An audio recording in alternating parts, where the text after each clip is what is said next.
It's the old Doctor Who show, episode number 86, The Face of Evil. Go forward in all your beliefs and prove to me that I am not mistaken in mine.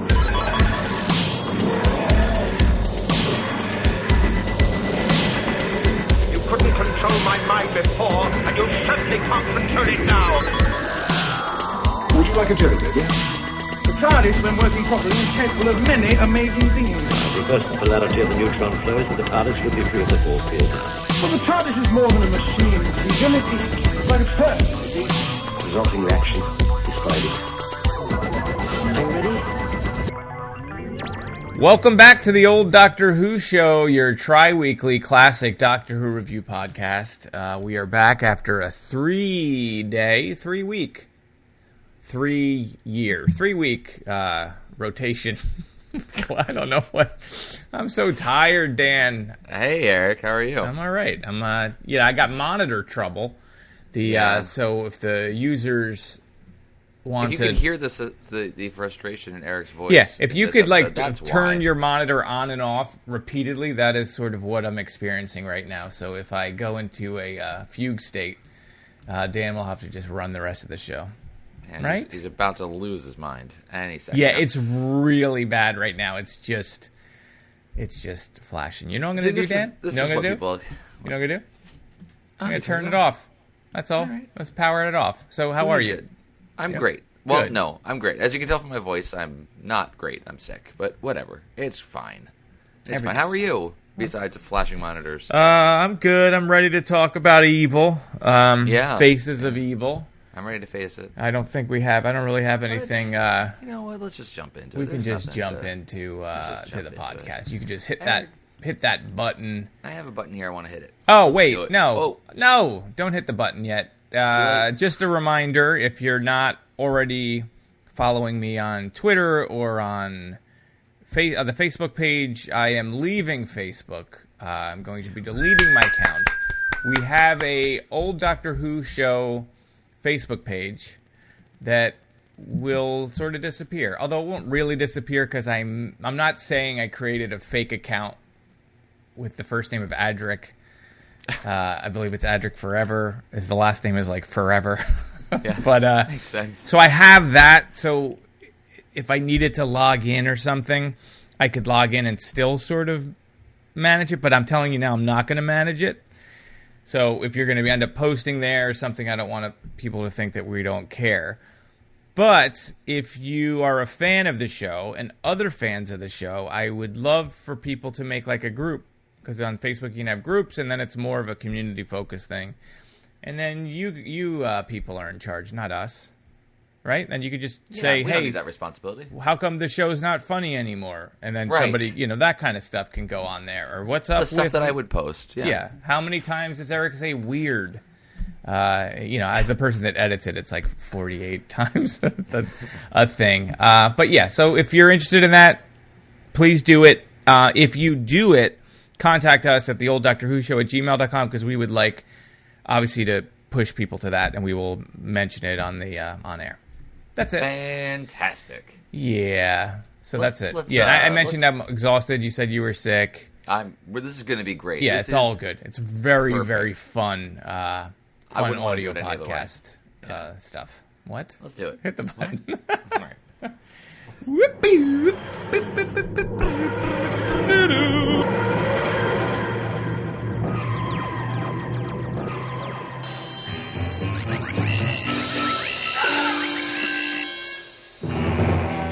For generations, teams of technicians had worked on the computer trying to extend its power. And did they damage the data core? No. Without realizing it, they had created life. The computer hadn't failed at all. It had evolved into a living creature, the first of an entirely new species. A new species? Oh, come now. Yes, a new species! When I arrived, it had just been born. It was in shock. I didn't recognize a birth trauma, and that was my mistake. And when I connected my own brain to it, it didn't just take compatible information as a machine should have done. It took everything. Can I ask a question? Let him finish. When it woke, it had a complete personality. mine. It thought I was itself. Then it began to develop another, separate self, its own self. And that's when it started to go mad. And where is it? This poor man. Man-machine creature. It's here, Zoan, and I'm talking to it. It's you! This is Doctor Who Face of Evil. This is the 4th serial of the 14th season, Dan. Yep. This is from January of 1977. It was written by Chris Butcher and directed by Permanent Ranks. No. Peppermint Roberts. No. Pennant Roberts. The famous and delicious Pennant Roberts. The 4th Doctor, suffering from a lonely sadness that only a robot dog could ever truly hope to fill, takes a break from addressing an invisible camera no one can see, and disembarks the TARDIS in order to explore a jungle planet where a strange and unspoken disease has killed all the womenfolk, save for one, a knife-wielding warrior savage named Leela.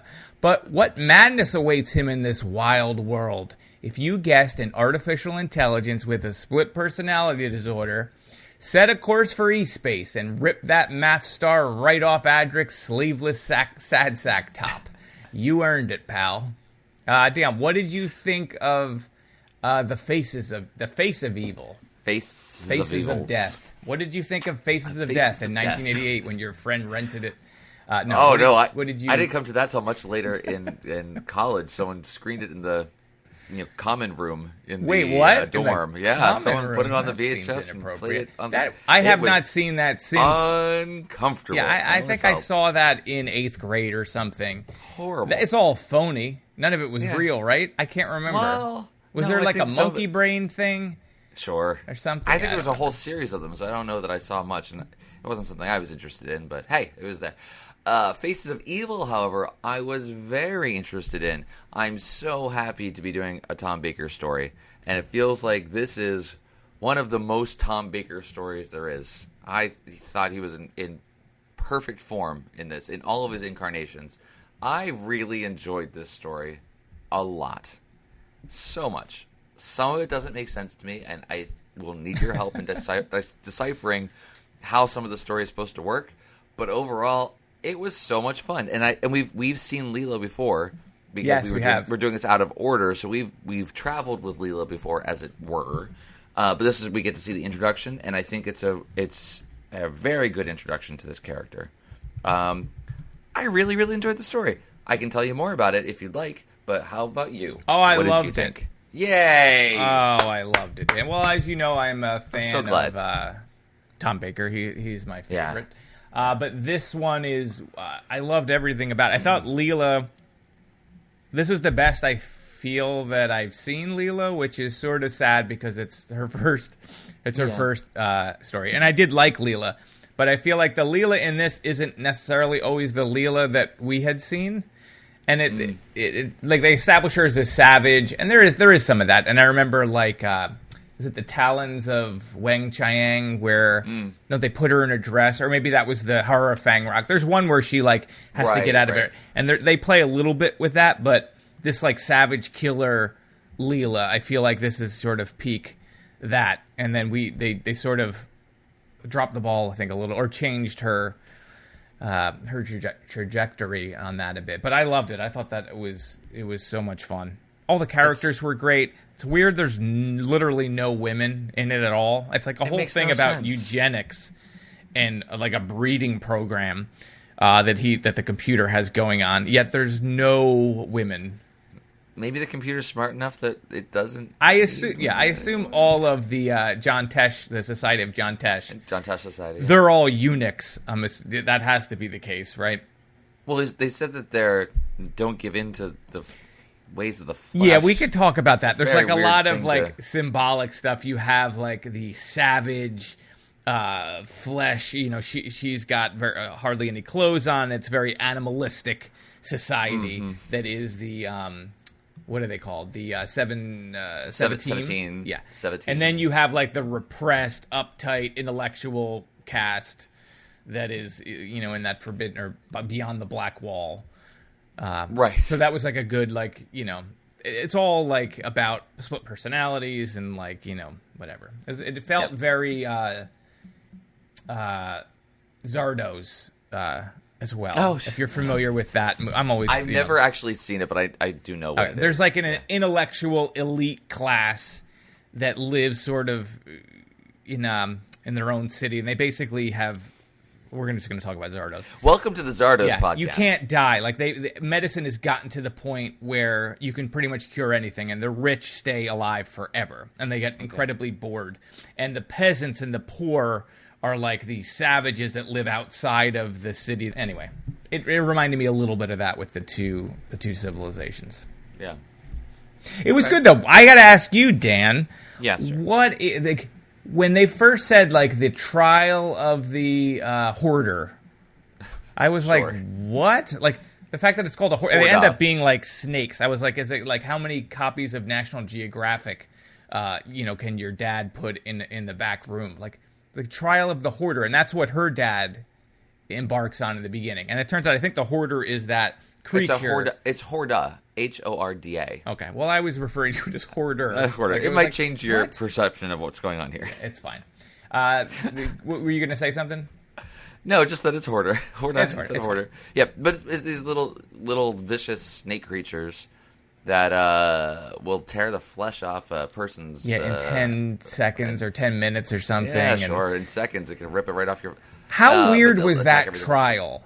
Like, yeah, they were like, it's a weird thing. Yeah, like, okay, stand above the pit, and then the pit, the floor there's is going to get... counterweights that opens, right, then that's there's a whole falling weight and opens system, up and they the give floor. him a crossbow to Right. shoot the... It just seemed like, it's if you're a good trial. shot, you're going to survive. Right. And then she was like, as it goes, it gets thinner and then goes fast. Remember, she's like... Yeah. What was that? So... I didn't. They kept saying it and like it was really kept important. repeating but it. like as the counterweight goes down, the rope is going to get thinner and it's going to go faster, which means, to my mind, just shoot it as fast as possible. Because otherwise, what would make sense is that it would start off thin, but get thicker, so it's easier to shoot, but go faster, so you'd have less time to shoot. Yeah. But that's not what they said. It was like a little detail that didn't need to be there. Really, but then he just shot nothing. it, and it was like, okay, I guess he's cool. Yeah. But if you're like really good with a crossbow, you could just get away with any crime. Like you just say, that's right. I'll just crossbow my way out of it. Fine. I'll hoard my way out. Everything's good. That didn't make any sense. It felt like when they Leela's on trial. So let's just start at the beginning. All right, go through the beginning in the story. And I know you mentioned you had some questions or something, and I feel like I followed most of this story. Yeah, there was just a small couple of things. So we're on a planet full of mist and trees that are made of plastic, and there's a tribe of all men, just a bunch of dudes. Yeah, a lot of cloths. close talking. Like when they do that scene in the beginning. So like we first see Leela. She is being on trial herself because she's said something against the god or whatever. And then there's that thing when her dad goes to do this hoarder challenge where he's got to do whatever. And then they show everyone talking like afterward, and they're like inches from each other's face. It's just like this weird, and there's no women. It's just a lot of it was fellas. just a lot of frisson, a lot of tension going on around there. Yeah. But I mean, I guess a lot of that was there's some political intrigue going around in this community of a dozen people. I don't know. Yeah. This is not to put down this story per se. This is true in almost every story we see where there's a large community that we're supposed to be following, and it's a community of no more than 10 people and usually very few women. This is the most extreme. There's just one woman. But I mean, Leela's woman enough for any society. Yeah, it's kind of like a Smurf situation. So I'm just wondering if who is the Gargamel of this story that had created her. I guess it would be Zoenon. I must be. All right, so they she's on trial. She doesn't want to do the Horda challenge because apparently she thinks it's really tough. So it made me think it's going to be some sort of like real arduous something, but we find out it's just a crossbow thing, and her dad was a warrior, and yet for some reason he can't. But here's the other thing. So they put Tom Baker in that trial of the hoarder. Yeah. And everyone's watching. Yes. And her dad goes to do it, and it's off screen, and she never leaves, and you just hear him die, scream, his voice, just go watch, go give him some support. Yeah, everybody just stays in the one room, and then that was a little strange. Well, I mean, when they put the doctor on trial, they're putting the evil one on trial. They are. It is a bigger event. Bigger deal than just. I guess a bigger deal than her own father, who cared. Yeah, for she her didn't care. Whole life. We don't know their backstory. We don't know how well they got along. It's fine. Yeah. So then she's exiled. But when we first see the doctor, we see Mr. Tom come out. He does. You referenced this in your he talks, synopsis at the he top. sort of, he does an almost it's like a direct to camera. Right, it's a fourth wall breaking. But we're just supposed to think that he's talking to himself. He is, but he's looking at the camera. The camera, and in a real world, if Doctor Who were real, and you were sneaking around watching him from a bush, you would think he was a crazy person because he's standing upright, talking as if he's addressing someone. Right. It's not saying it out loud as you're moving. He's talking to someone. That's not there. Right. So he's got problems, and he's alone. He's so lonely. He just came from Gallifrey. Things did not go well. He had the run-in with the Master. Yeah. He abandoned Sarah Jane not that long ago. So yeah, he's a lonely little man. But I enjoyed it. I think that was a great, lucky for us to come back to this Doctor and have that be the first scene. Yeah, that was welcoming us back. It's just that's why I said it felt like this is one of the most Tom Baker stories because he's just every quirk and nuance and ability to kind of turn on a dime in his performances that I think we both really like about him. He can be very silly in one moment and very serious in the next and sell them both equally well. I think you see all of that in this story, and I just love Tom Baker. Yeah, he's very funny. So much fun. There's a lot of really funny moments in the story. Yeah, there's the I don't know if it's crossbow bolts that shoot the tree right in front of him, and the way he stands there and is talking about them. Yes, there's just moments where it's just really silly. Where he's "Can I just not look at the tree and sort of turn and address you?" It's so good. Yeah.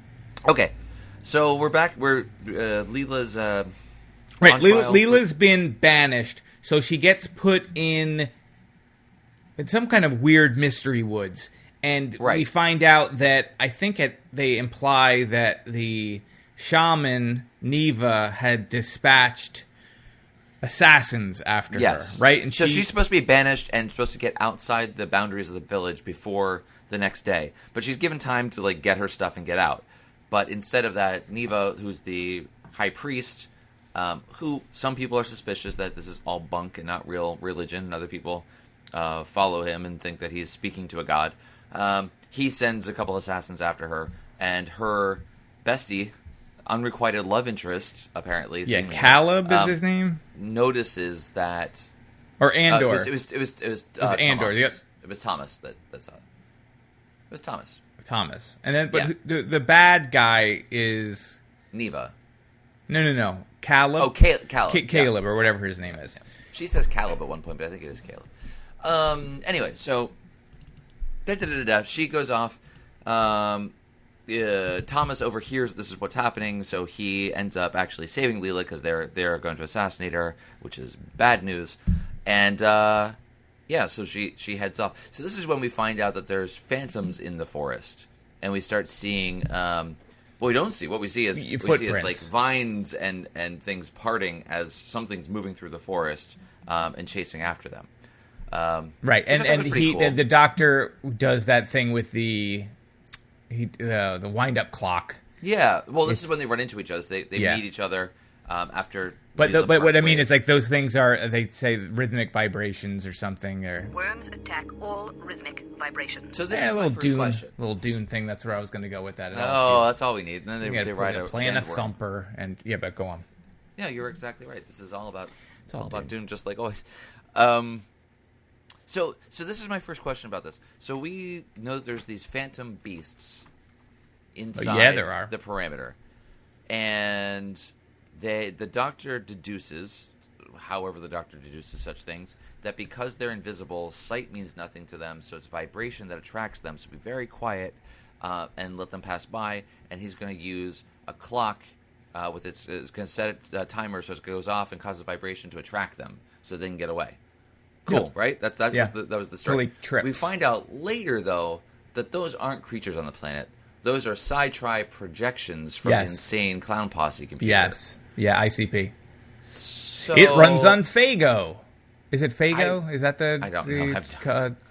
If you're a fan of the ICP. Yep.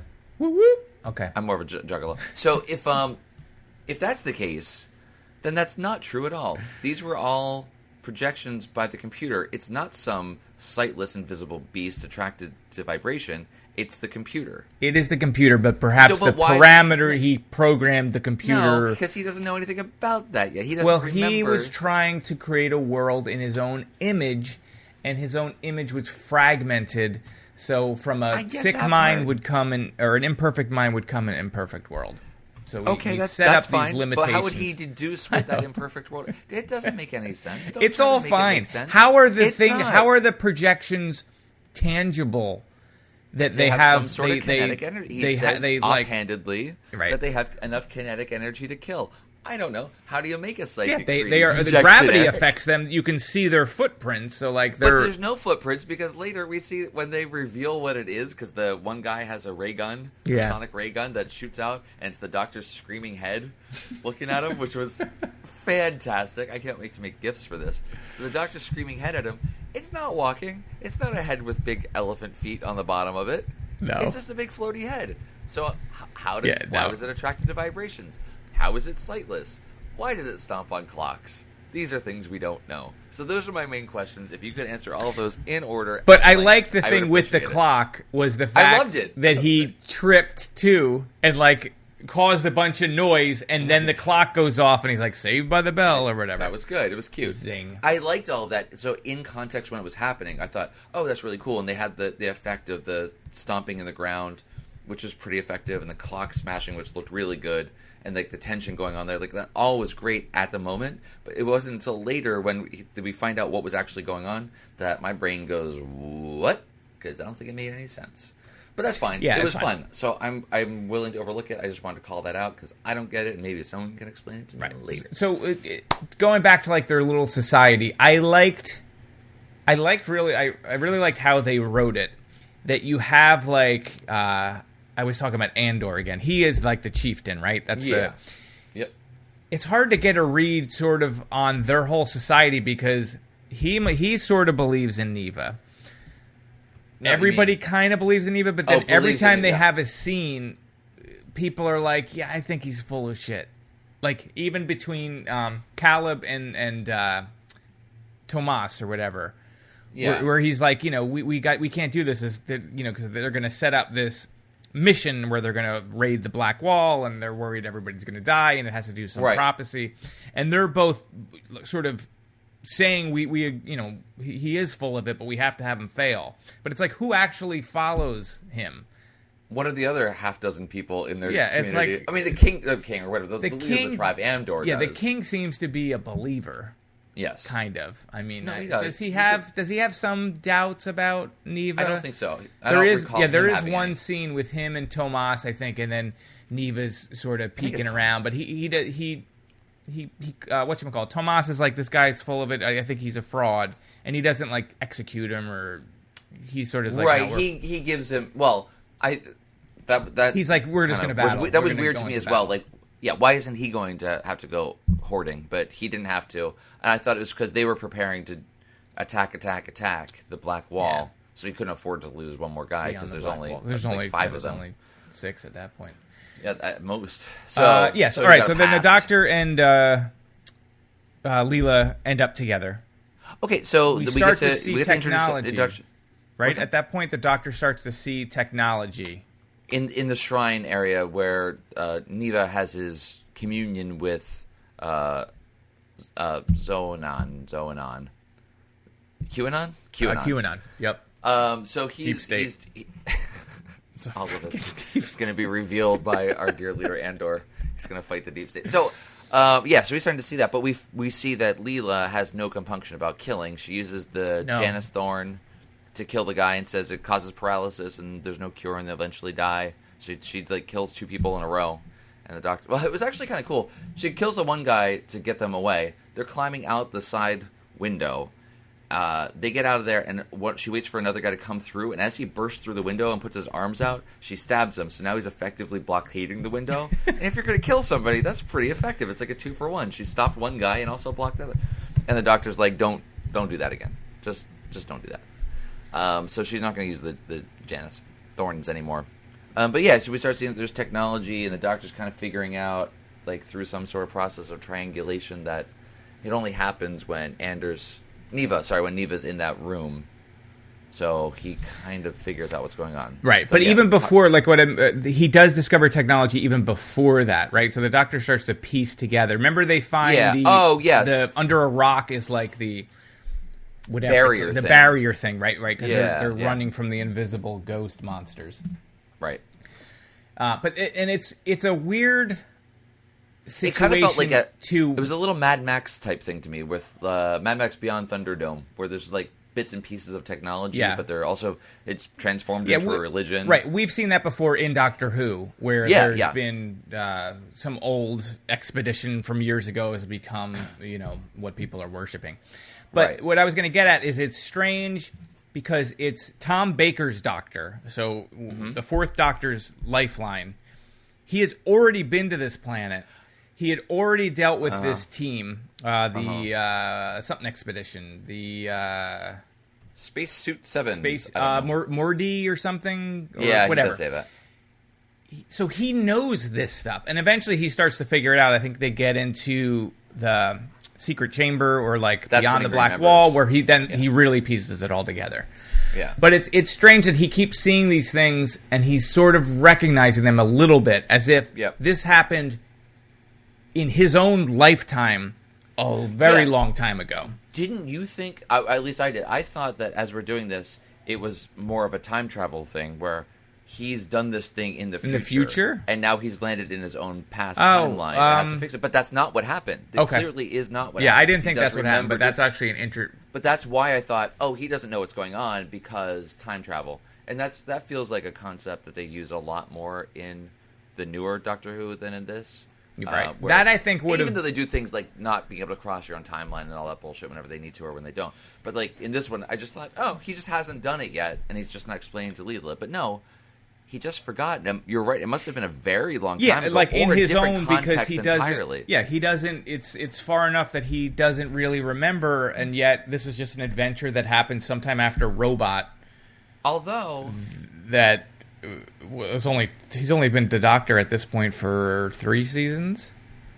It's fine. Everything's fine. What I'm wondering is like maybe he came across this crew when they were in space, and their computer was malfunctioning. He fixed their computer. He didn't actually meet them on this planet. Okay, he met them, but not here. Okay, that's the only way that would kind of work for him to not really remember, because the technology he recognized, he knows that the vestments that Neva's wearing is really just part of a spacesuit from a certain manufacturer. Like he even recognized that, and he recognized how some of the computer systems work. Yeah, so he knows that, but so it wouldn't necessarily mean that he knew these people. He just knew the time period. Right. That dumb Infinity Gauntlet hat that Neva's wears. He's like, that's a Nintendo Power Glove. It's a Power Glove.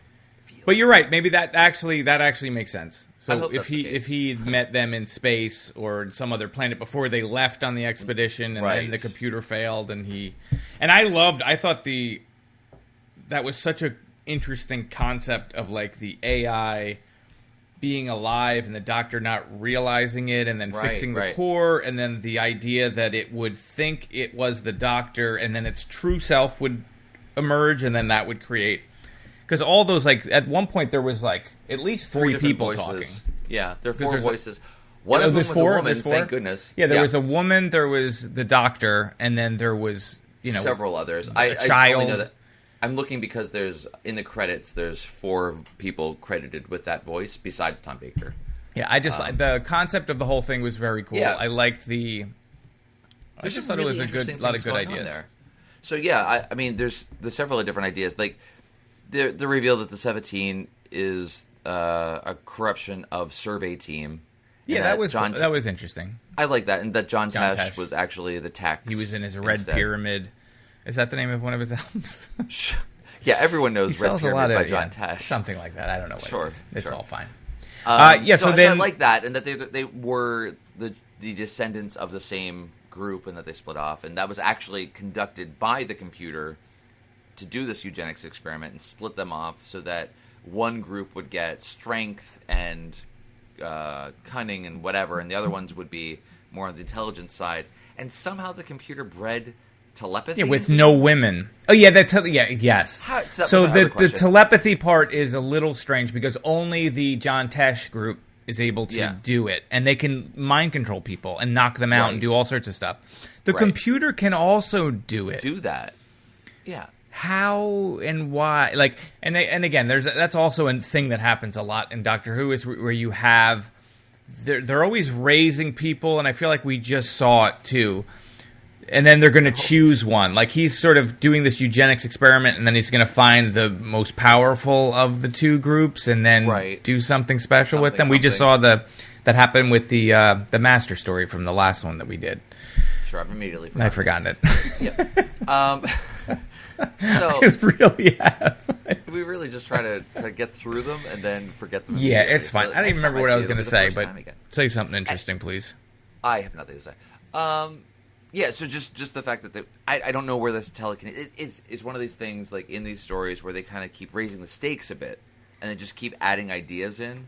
And as you get further along in the story and they're running out of time to put stuff together, you just kind of like, yeah. Now they have telekinesis and they have telepathy. It's just now they can do that. Yeah, they just added that in. But speaking of time, I felt that this story was really well paced. Like, I did too. Almost always we get to the end of these stories and they feel rushed, or you have to just all of a sudden it's over. This one has like an epilogue, which you never really get because the Doctor defeats the supercomputer. Or heals the supercomputer, however you want to look at it. And then he wakes up, and it's like, it's 3 weeks later, and then there's like, you get a moment with everybody, and you sort of have like the society, how is it going to go on? They have to get a new leader. You watch them sort of bicker back and forth. The one guy's like, you know what? We only have one woman here. She's going to be in charge of everything. And it's this moment where you can actually have Leela... Only smart move. ...taken over and actually having a leadership position, and she runs away with the Doctor, and she abandons her people. Yeah, I mean, now they have no women, so I don't know what they're going to do. Maybe the computer can figure that one out. But no, it never felt rushed. It was like they had plenty of time to do what they needed to do. And yet there were still things that were a little bit weird.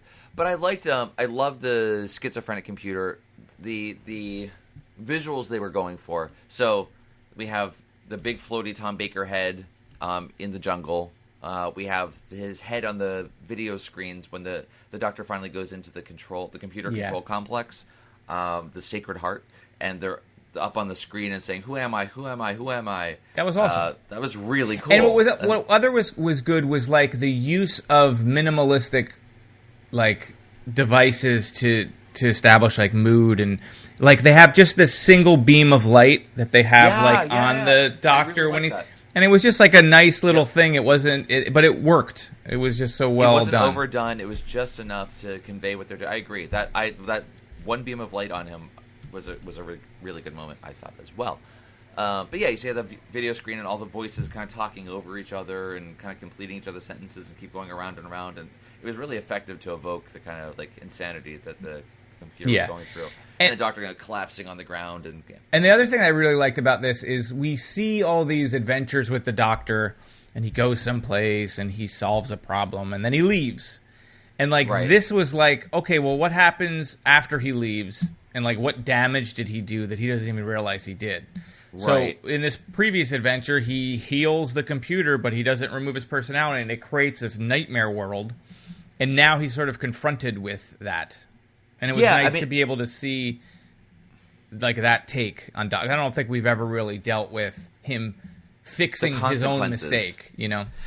And yeah, I agree. I think that was even more made intentionally more complex because he says he's not sure that it was a mistake. He's not sure he forgot to take his personality print that's out. right. Maybe it was his own ego. He doubts himself around that. So being able to question one's own memory in this is one of the themes. And that part too makes sense if this was like a Hartnell thing. You know what I mean? Like, but it's not. Well, it can't it's be. not because It can't you be, 'cause it's see his face. face and Carved you hear into his a mountain. voice. Like, so it's like it feels like it was a really long time since he's been here. How interesting would it have been had it not been his face? Had it been a previous Doctor, in other words? I thought that would have been great. Which if would have been you really saw, cool, but like, they wouldn't have recognized him. No, and you would have then lost that. It wouldn't have worked as well. But it would have explained at least that one part of it. Why does he not remember? Except maybe it was all in space and they didn't know. So they have the whole his head carved into a mountainside, and they have to climb in through his mouth. There was the one moment of like, "Where's the tunnel?" And she says, "Is it up his nose?" Yeah, and it's all fitted. It's like, no, it's over his teeth and down his throat, which is really kind of cute. But then the whole thing of like him going inside his own brain, like a lot of imagery that keeps right, and this is like drenched overlapping on top of itself to symbology and everything else, and metaphor and. I like the way also it's not that at all. It just made me Herman's think of when they're inside the head, and we see one of the John Tesh orchestra, and he's in his spacesuit walking around, and Leela describes, well, how do you know it's a Tesh? Well, he has loose silvery skin and a head and two heads, one inside the other. I just love the description of how you might look at something from a completely different perspective, and the way she describes it was like, oh yeah, that is kind of what that looks like. The John Tesh a fun moment. Reminds me of like an egg carton, like those like cardboard egg cartons. If you like cut the bottom off and then spray painted it and then just put it on your head, you would need a giant one. Who hasn't done that with a giant egg crate? Everyone's gone through that phase. Those guys were weird. What do you think of the Tesh people? I really liked. I can't remember the character's name. Maybe he doesn't even have a name. I liked his take on that character because it was just unnerving, but it wasn't like too over the top. The main bad Tesh one, guy. Yeah. I just found his thing just kind of off kilter, but it worked. Like I didn't think he was like hammy. Some of these villains can really chew it up. Jabel was his name. Yeah, apparently. I liked his. We had Jabel and Gentech. I thought that he wasn't seen Chewy, but he was definitely kind of menacing, especially just using his psychic mind powers to freeze people and even knock the Doctor over, which I didn't expect to have happen, which was kind of cool. It was interesting. The choice of costuming for the they looked like they were running a little short on cash. It was weird. It was just weird choices with the Velveteen and lots of poofs, but that's fine. That's fine.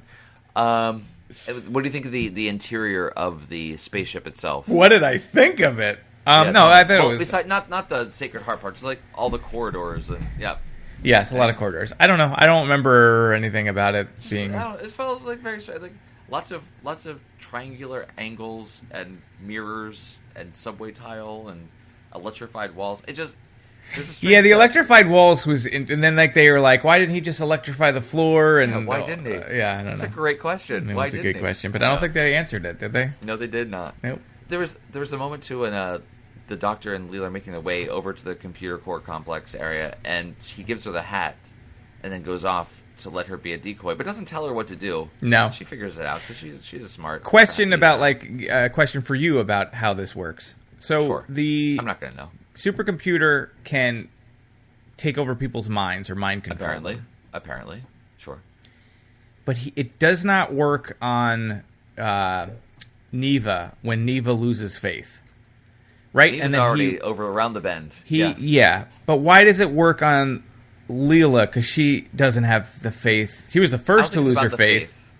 Well, I thought the Doctor said something because the Neva gets the gun and runs in there and shoots at the projection or the TV monitor and ends up dying himself. And but it's enough to like break the psychic hold.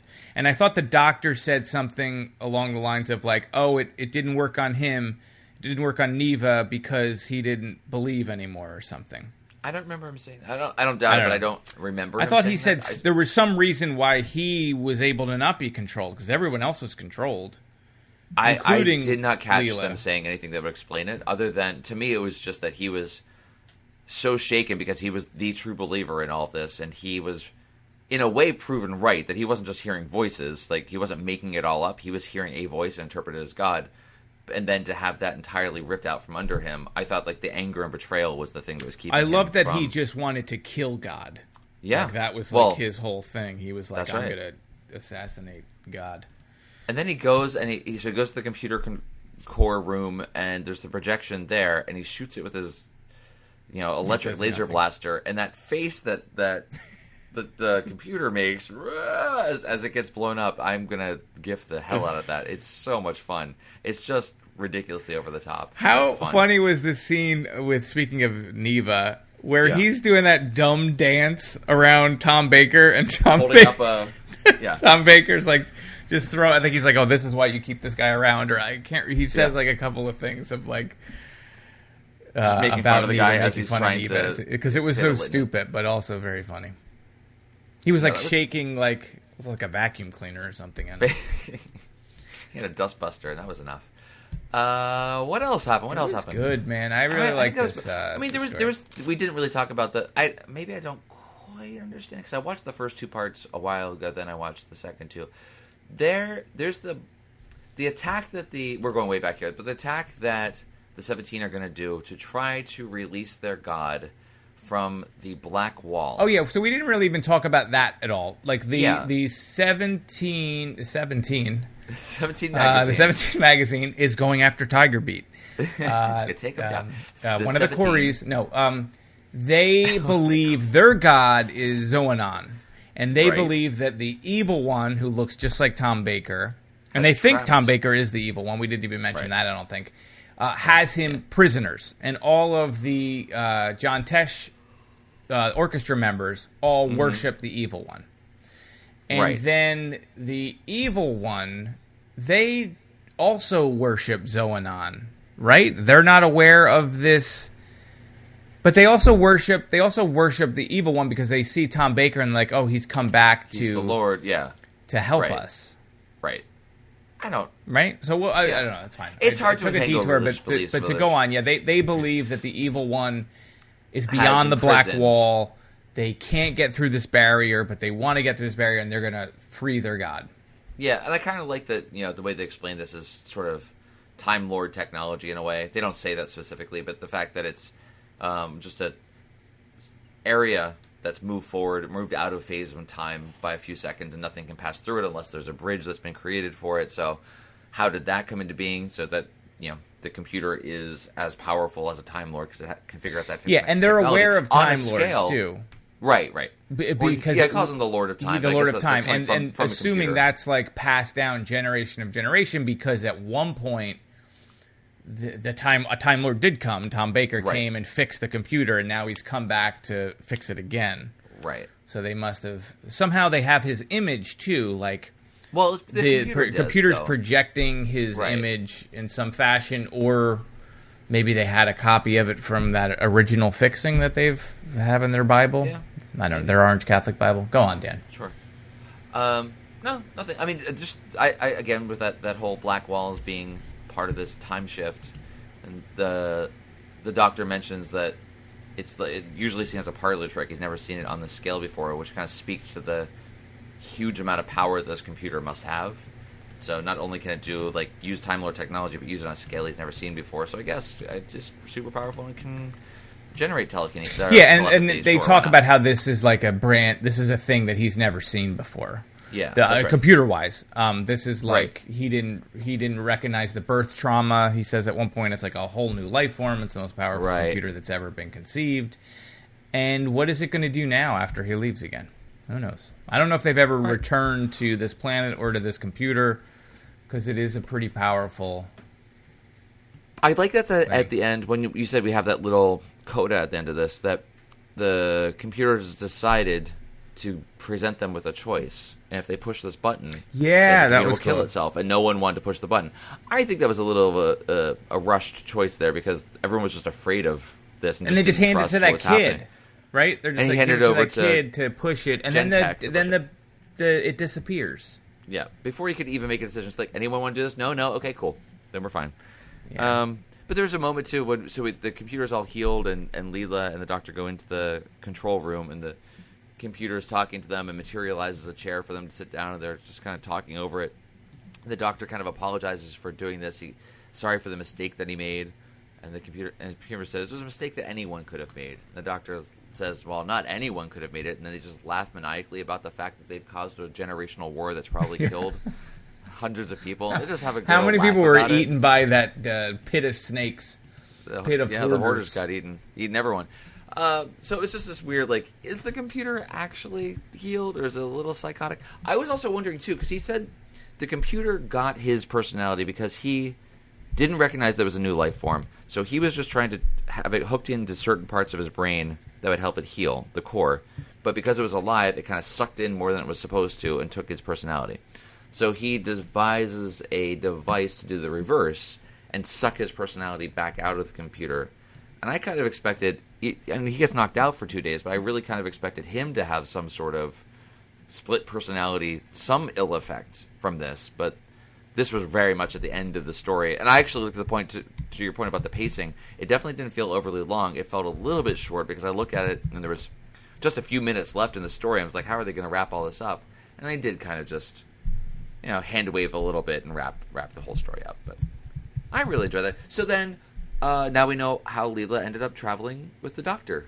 Yeah, and it's funny that she bum rushed the friggin' door. Yeah, he's like, get out of here, and then you hear the TARDIS go off or whatever. Don't hit that button. But I'm glad we did this because I don't know why we missed it the first time. At that point, we must have been off of the Netflix only. It must not have been available timeline, at the time. Or maybe it wasn't available. But I'm glad we did it because it was a great way to be introduced to Leela. She really was presented as a savage, but not really. I mean, there's the whole thing where the Tesh are calling the 17 savages, but they're clearly not savages. They have a society, they know what they're doing, so it was more of a demeaning term. So the Doctor didn't see them as savages, and Leela, while she was a warrior and would fight and kill people, she also was very smart, and the Doctor encouraged her to question what she assumed, and she exhibited that many times throughout the story, that she is actually really intelligent and questioning and curious, which obviously would make her a great companion. It just feels that later, kind of like you had said before, they stop focusing on that so much and just focus on the savagery part of her. And it would be nice if they hadn't done that so much later on. And maybe we only saw a couple of stories with Leela, so maybe it's not always this way. Yeah, well, we saw a few, like we saw the next one, the one that follows this is Robots of Death, and we did that one. I would love to watch that again because now that I know a little bit more about Leela's origin, and we did Talons of Wang Chiang, that came after Horror of Fang Rock. We actually have seen a bunch of her. Yeah, I don't think we did Invisible Enemy, and then someone recommended we do Image of the Fendal, so that's coming up. Yeah, so I saw some screenshots of that. That looked real good. Oh, that's interesting. That's written by Chris Boucher. The same writer of this one wrote that. And that's why I checked it out. He did. He did. I'm blanking here. The one after Face of Evil, I literally just said it. Robots of Death, which I love. Yes. I believe he's the writer on that. He's a great. I remember us very much liking Robots of Death. That was a good one. That was very, very good. All right. Do we have anything else to add? I feel like we've said everything. I have some audience. Do it. I have some listener. So I put a note out on the Soon to Be Dead Facebook page about what people thought of Face of Evil. And Brian Curtis wrote, or Brian C., I guess I'm not supposed to say last names, Too Late. C. Curtis. Great build-up to a kind of rushed payoff, story-wise. But it was a fantastic intro for a very new and different companion.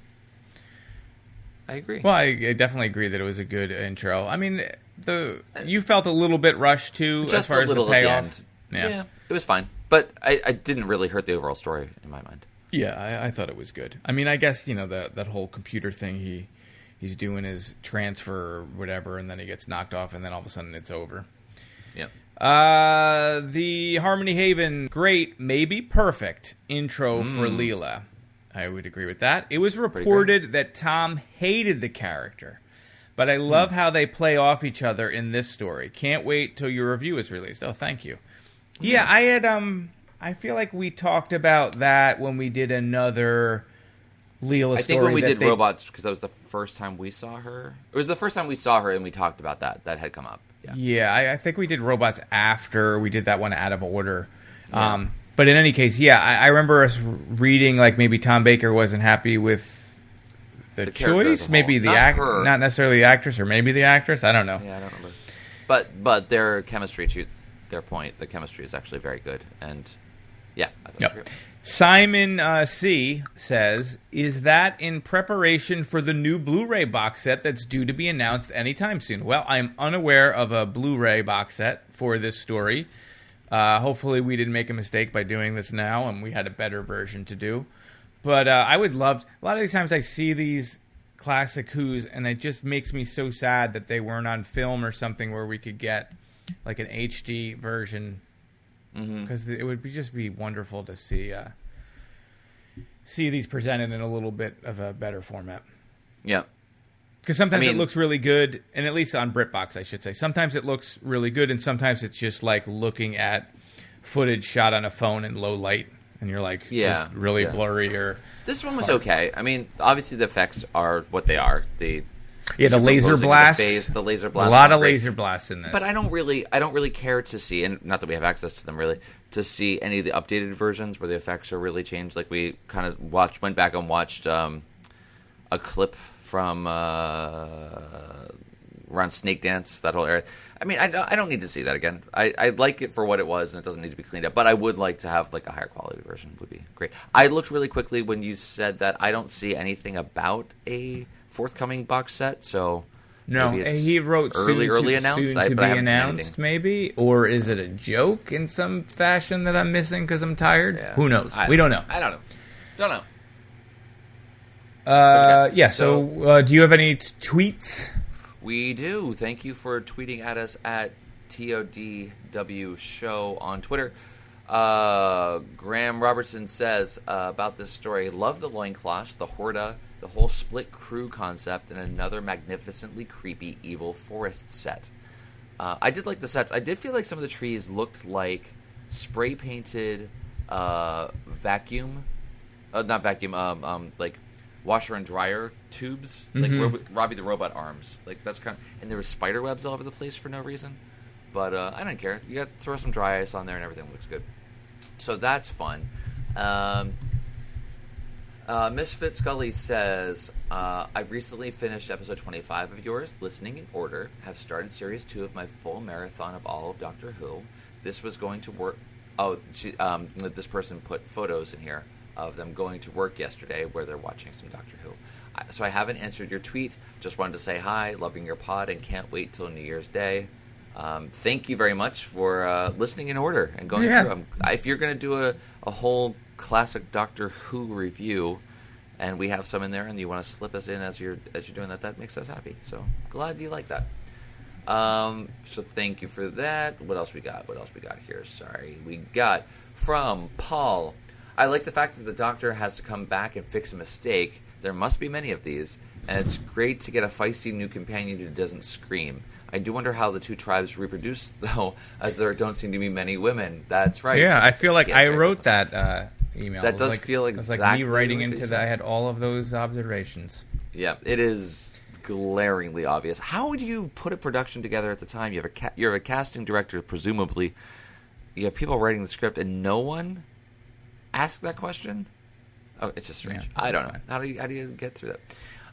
The World Enough in Time podcast says, great intro for Leela, believable planet, cool cliffhangers, but something about it leaves me a bit cold. Yeah. This one leaves me super excited. I love this one.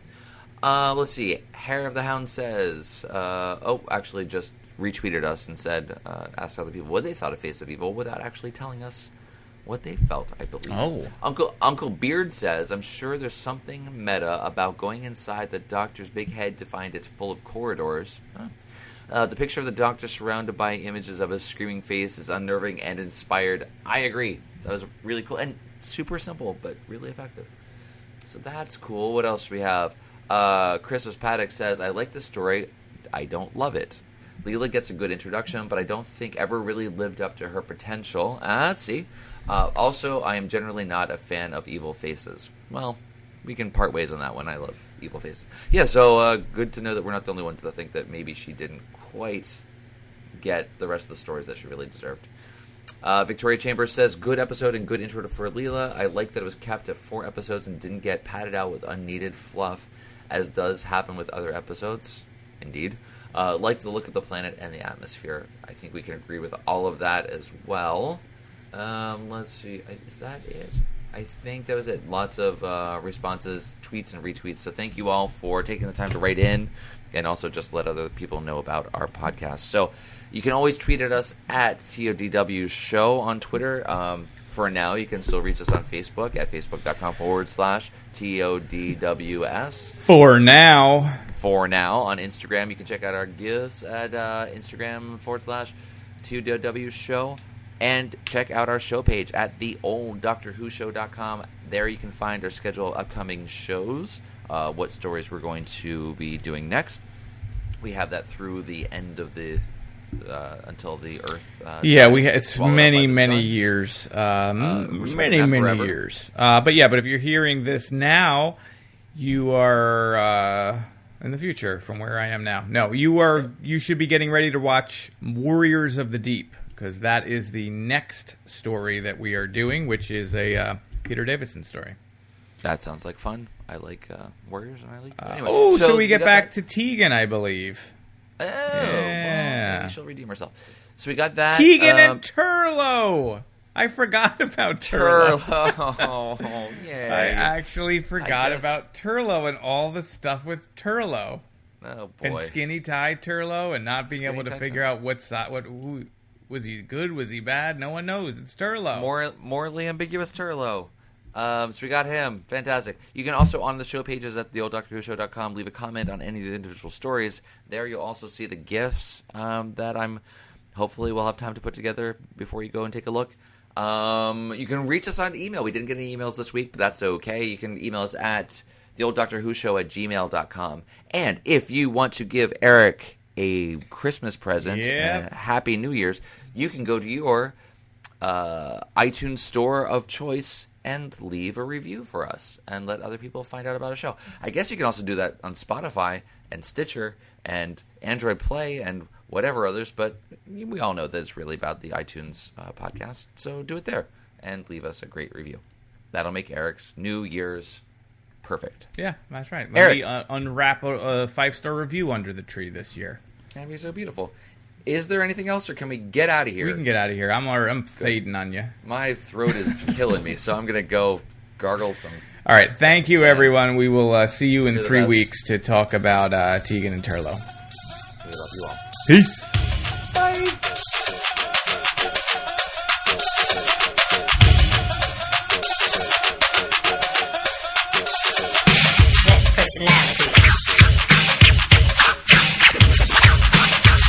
You know I got 5 people inside of me trying to control my body. I know they're there without a doubt, cause every once in a while they'll all speak out like, what is it? What can it be? Get with it, get busy, don't laugh, cause I can't control it. I try my best to hold it and hold it, but you see, they got the best of me. Oh, poo-poo, merci, oui, oui. I wish they'd leave me alone, and then I'll be free. Oh, Dr. Ice, so sorry. Ne holy young, goy ho young. Noi goy ne mo young. You I chong, ne mo kung. The young got foon, ho song. I be fighting it, my boy, you can't control me, cause I chew yard man. That's what my father told me. You can't, what me say, make the young get bar. So spar with me, I don't spar at all. Yo, it's getting crazy, it's getting out of hand. 5 personalities is more than I can stand. But bear with me until it's gone. Uh-oh, I feel another one coming on. What's up, party people in the place to be? My name is Miguel Chivo Rocker MC. I'm chilling in the place to be, you know. And to you sweet young ladies, dame un beso. Tú eres linda y quiero saber tu nombre. Para ayudarte conmigo. Para mi paraíso. Check it out, you know. See, I could be a merry man. Where's my robot, you know?